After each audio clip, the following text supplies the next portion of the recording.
چلے اسی تنخواہ میں سے جب بندہ بڑے بیٹے کی شادی کر کے بہو بیاہ کے لے آئے تو پھر بھی کام چلتا ہے. اور جب اس بیٹے کو اللہ بچے عطا کر دے تو اسی گھر میں، اسی آنگن میں، اسی چھت کے نیچے کام چلتا ہے. تو پھر تو مان جانا کہ چلانے والا تو نہیں، چلانے والا کوئی اور ہے. پھر تو مان جا کے چلانے والا کوئی تو اس وقت جب تنخواہ تیری لگی تھی تو کہتا تھا ابا ابھی میری شادی نہ کر، میں بیوی کو کیسے کھلاؤں گا. تو وہی شخص ہے جس کی چھت کے نیچے پھر 1.5 درجن پوتے بھی پل رہے اور گزارا ان کا بھی ہو رہا ہے. تو رزق کا ذمہ کس کا ہے؟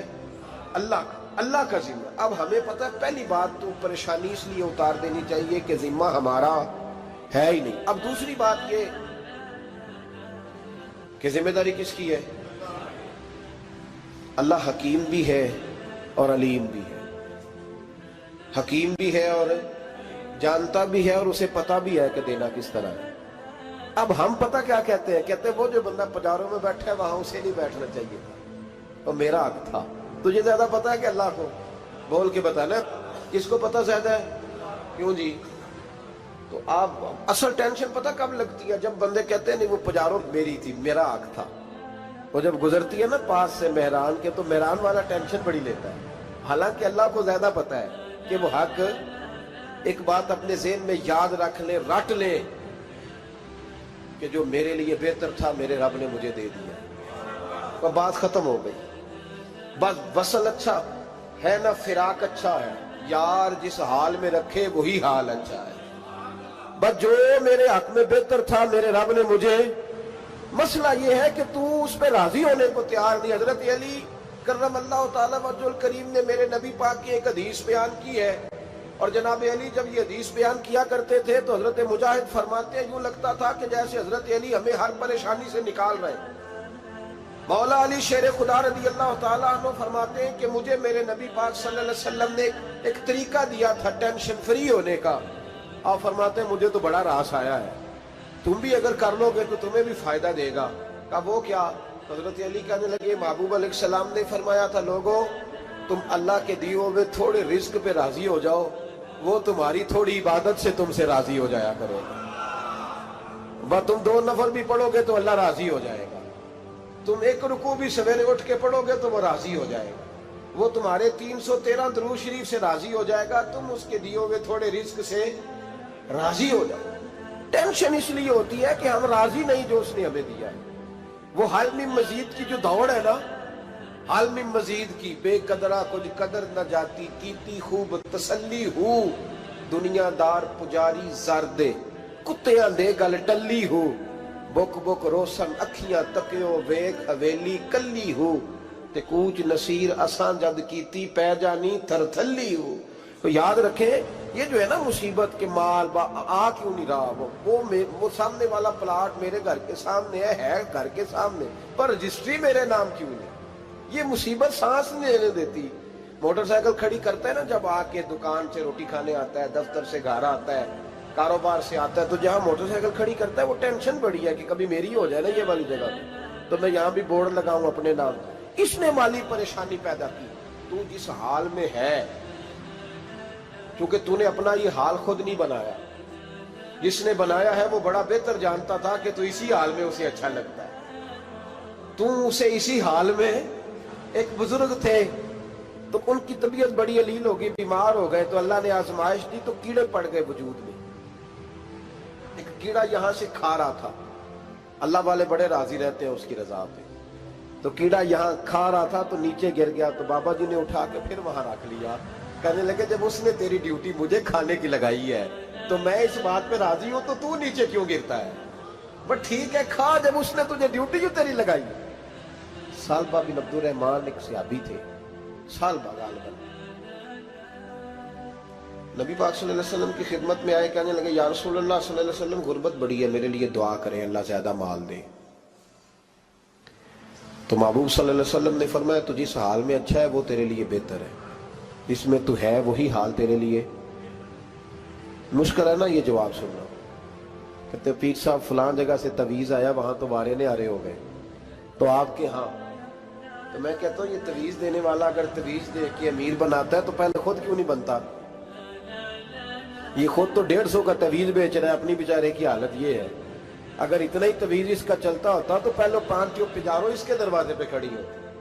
عجیب چکر ہے اور عجیب جگہ لوگ الجھ گئے، سمجھتے ہی نہیں بات کو. یا رسول اللہ صلی اللہ علیہ وسلم دعا کر دے تو محبوب نے کیا فرمایا؟ فرمایا تو جس حال میں ہے نا وہ حال تیرے لیے بہتر ہے، اسی میں رہ. کہ نہیں حضور دعا کرے. فرمایا سال بعد تو باز آ جا. حضور دعا کرے. فرمایا تو باز آ جا. 2-3 دفعہ کا ضد کی. محبوب نے فرمایا جا پھر اللہ تجھے زیادہ پیسے دے گا. چند بکریاں خریدی، اتنی برکت ہوئی کہ بکریوں کے ریوڑ بن گئے. پھر کچھ بکریاں بیچ کے گائے خرید لی، ان کے بھی ریوڑ ہو گئے. پھر کچھ اونٹ اونٹنیاں لے لی، ریوڑ ہی ریوڑ. پہلے 5 وقت مسجد میں آتے تھے، اب فجر اور عشاء رہ گئی. پھر مال زیادہ ہوا تو مدینے شہر میں کوئی جگہ ہی نہیں، مدینے سے باہر حویلی خریدی، پھر جمعہ ہی رہ گیا. جمعے کے جمعے آتے. زکوٰۃ کا حکم آیا. میرے نبی کریم علیہ السلام نے حضرت ابو ہریرہ کو بھیجا. فرمایا جا اسے کہہ تیری زکوٰۃ بنتی ہے 2.5%. 10 کروڑ روپیہ ہو تو کتنی زکوٰۃ بنتی؟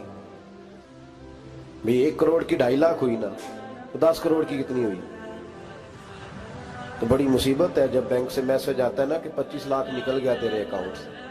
بہت بڑی مصیبت، بڑی ٹینشن ہوتی ہے. ایک صاحب میرے پاس آئے، ان کی زمین اچانک مہنگی ہو گئی. اچانک پہلے کچھ 15-16 لاکھ کی ایکڑ زمین تھی، پھر وہ کروڑ کی ہو گئی. تو میرے پاس آئے، کہنے لگے وہ 10 کروڑ روپے بنتے ہیں تو زکوٰۃ. تو میں نے کہا آپ نے کیا کیا؟ ذری زمین پہ عشر آتا ہے، اس پہ زکوٰۃ نہیں آتی، تو آپ نے کیا کیا؟ کہنے لگے وہ کچھ سوسائٹی کے رول کے مطابق میں نے فائلیں وغیرہ لے لی ہیں، اب میں نا کبھی موقع آئے گا تو ان کو بیچوں گا. تو میں نے کہا اب تو آپ کا یہ مال ہو گیا بزنس کا، تو اب تو اس پہ زکوٰۃ آئے گی. 10 کروڑ پہ جب 25 لاکھ سنا تو کہنے لگے فوراً دینی پڑتی ہے کہ تھوڑی تھوڑی سے بھی کام چل جاتا ہے. تو میں ان کا چہرہ دیکھنے لگا. میں نے کہا نہیں وہ تو آپ کو پتہ ہے. ویسے حضرت عمر فرمایا کرتے تھے بانٹ کے نہ دو، کوشش کرو کسی ایک کو ہی دو، چلو کسی کا تو کچھ بن جائے. تو ایک کو ہی دینی چاہیے. کہنے لگے تو مطلب یہ ایسا ہی حکم ہے؟ میں نے کہا آپ کسی اور سے تحقیق کر لیں. اب یہ بھائی لیتے وقت نہیں تجھے ٹینشن ہوئی کہ 15 لاکھ کا کروڑ ہو گیا تو اس وقت ہی تو نے کہا کہ یا اللہ. تو یہ کیسی سوچ ہے مسلمان؟ کس طرح کا اس کا؟ ہمارے ہاں جب کسی آدمی پہ حالات خراب ہوتے ہیں نا تو سب سے پہلے وہ اس طرح کرتا ہے کہ جو میں کہیں اللہ کے رستے میں دیتا ہوں پہلے اسے بند کروں. جس رستے تجھے آ رہا تھا پہلے تو نے وہ رستہ بلاک کیا. حضرت اسماء بنت ابی بکر صدیق کہتی ہیں میں حضور کو مسجد کے لیے، ادارے کے لیے، صحابہ صفہ کے لیے کچھ دے رہی تھی تو میں نے گننا شروع کیا تو حضور مسکرانے لگے. حضور مسکراتے کیوں ہیں؟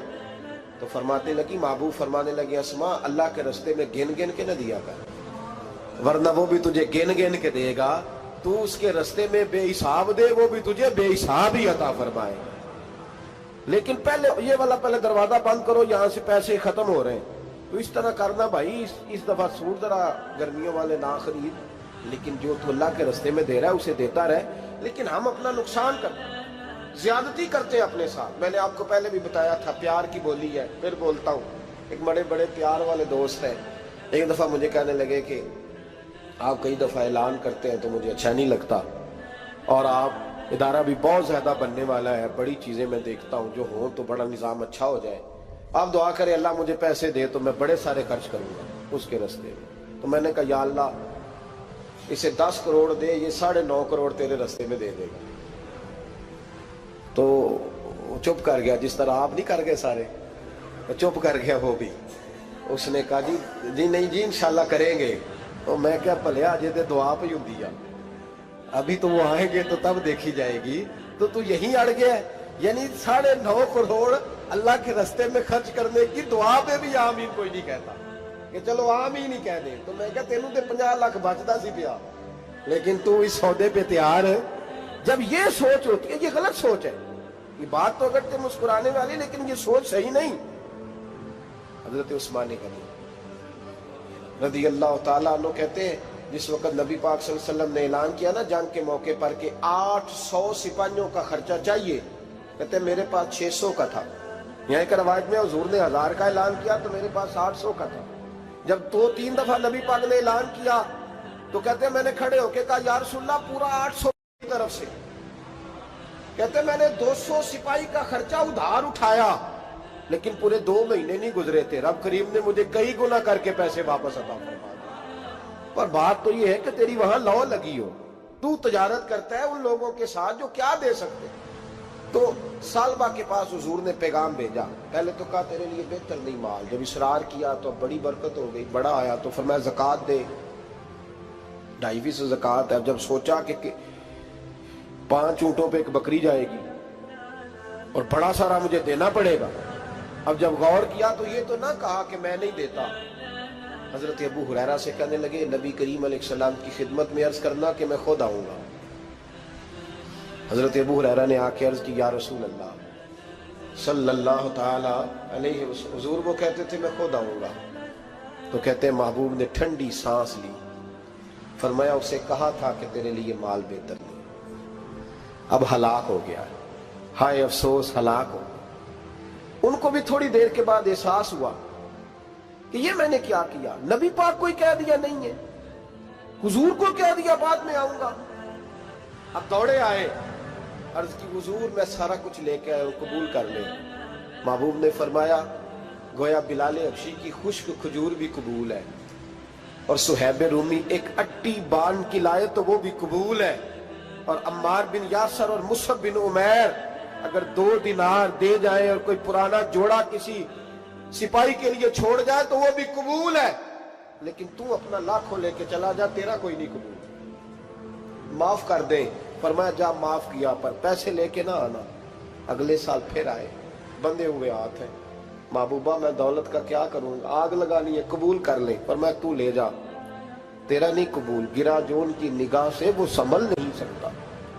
حضور نے وصال ظاہری کیا تو جناب صدیق اکبر کے پاس آئے، لاکھوں کا مال، ابو بکر قبول کر لو، تو جناب صدیق اکبر کہنے لگے اس کا کر لو جس کا نبی نے نہیں کیا، چل جا کوئی نہیں چاہیے۔ حضرت عمر کے زمانے میں قحط پڑ گیا، بارشیں نہیں ہوتی، غلہ نہیں ملتا، حالات خراب ہے، مالی طور پہ بحران آ گیا، غربتیں، مجبوریاں، تکلیفیں، آ کے روئے، عمر میرا قبول کر لو، مجھے معافی تو مل گئی تھی نا۔ فرمایا معافی اپنی جگہ پہ، پر جس کا مصطفیٰ نے قبول نہیں کیا۔ بہت سارے لوگوں کو پتہ ہی نہیں کہ ان کا قبول ہی نہیں ہوا، اور وہ الجھے ہوئے، انہیں خبر ہی نہیں کہ اصل بات کیا ہے۔ فرمایا جس کا مصطفیٰ کریم نے قبول نہیں کیا، اب ہیرے اور جواہرات بھی لے کے آئے تو بھوکے مریں گے، پر اس کا قبول، اس بات پہ راضی رہو، اس حال میں اللہ نے رکھا ہوا، اس حال میں راضی رہو۔ جو مصیبت ہے نا دیکھنی کہ وہ بھی میرے پاس، تمہیں کیا پتا، کبھی پوچھ تو صحیح اس سے وہ کس مصیبت کا شکار ہے، جو مالی طور پہ بڑا امیر ہے، تو اس کی طرف دیکھ کے اپنا دل برا کرتا ہے۔ بس جس حال میں رب نے رکھا ہے اس حال میں رہ۔ حضرت عثمان غنی کے زمانے میں تو وہ وصال کر گئے، لیکن بھائی تو جس حال میں تیرا رب تجھے رکھتا ہے اس حال میں رہ، تیری مالی پریشانیاں ختم ہو جائیں۔ میں نے پہلے بھی شاید آپ کو ایک دفعہ کہا تھا، میں تعلیم سے فارغ ہوا تو میرے ایک استاد اور میرے کچھ دوست کہنے لگے افریقہ آ جائیں آپ، بھائی بہت بڑا ادارہ ہے، اس کو چلائیں، اس کو سنبھالیں۔ میری والدہ سے میں نے کہا، کچھ طبیعت ہوتی ہے نا انسان کی، میرا بھی دل لگ گیا۔ میری اماں پڑھی نہیں تھی لیکن اللہ نے دانائی بڑی عطا فرمائی تھی، حکمت بڑی تھی، سیانی بڑی تھی۔ تو میں نے کہا اماں جی وہ مجھے ساؤتھ افریقہ کی دعوت ہو رہی ہے تو آپ کیا کہتی ہیں؟ تو اٹھ کے میرے پاس آ گئی اور مجھے انہوں نے اپنے بازوؤں میں لے لیا، پھر میرا ماتھا چوما، کہنے لگی پتر میں تے وال بھی نہ پوٹ پہ دیوا کسی نے، ہم نے دولت کا کیا کرنا، تو اللہ کا نام لے کے کہیں بیٹھ جا، رب کریم رون کے لگا دے گا، خیر ہو جائے۔ تو میرے بھائی یاد رکھیں ان چیزوں سے تھوڑا سا دیکھیں نا، قناعت کریں، جو اللہ نے دیا اس پہ راضی ہو جائے، اللہ بڑا مہربان ہے، وہ آسانیاں کر دیا کرتا ہے۔